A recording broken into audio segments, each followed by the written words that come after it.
Assalamualaikum warahmatullahi wabarakatuh. Kami mahasiswi dari Universitas Negeri Medan jurusan Kimia dengan program studi pendidikan kimia. Di sini kami dari kelompok 1 dengan anggota Debbie MN Telaum Banua, Masyaroh Rangkuti, dan Sofia Azni.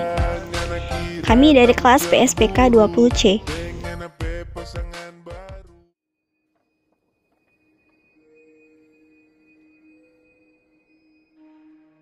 Baiklah, pertama-tama di sini kami akan menjelaskan mengenai pengertian dari gaya London atau yang biasa disebut dengan gaya dispersi London.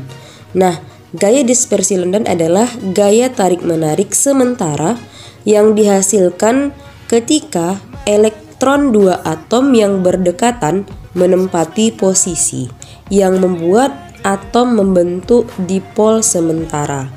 Nah, gaya London merupakan gaya intermolekuler yang paling lemah. Gaya London juga sering disebut dengan gaya tarik-menarik dipol terimbas. Gaya London menyebabkan senyawa nonpolar dapat berkondensasi menjadi cairan dan membeku menjadi padatan ketika suhunya itu diturunkan secara drastis. Nah, adapun contoh, perhatikan gaya London yang terjadi antara molekul I2. Nah, I2 ini adalah termasuk dari senyawa nonpolar, di mana I yang pertama adalah bermuatan parsial positif dan I yang kedua bermuatan parsial negatif. Nah, kedua I2 ini saling tarik-menarik sesuai dengan aturan gaya London yang sudah saya jelaskan tadi.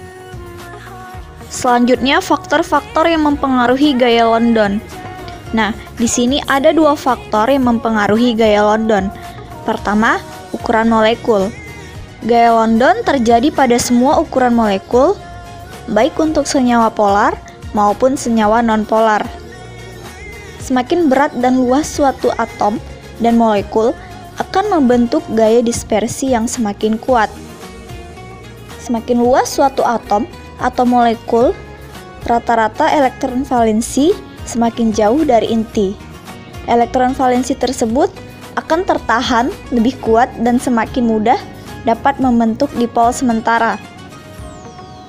Distribusi elektron yang mudah di sekeliling atom atau molekul dapat berdistorsi yang disebut dengan polarisabilitas. Nah, yang kedua faktor yang mempengaruhi gaya London yaitu bentuk molekul. Bentuk molekul juga berpengaruh pada besarnya gaya dispersi.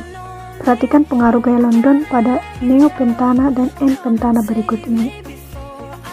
Yang pertama, pada suhu ruang, neopentana atau C5H12 berwujud gas, sementara N-pentana C5H12 berwujud cair. Gaya dispersi London antara molekul N-pentana lebih kuat daripada molekul neopentana. Nah, selanjutnya, bentuk silindris dari molekul N-pentana membuat dapat berkontak satu sama lain daripada bentuk sferis dari molekul neopentana. Baiklah, demikian penjelasan kami tentang materi gaya London. Sampai berjumpa di video selanjutnya. Bye-bye!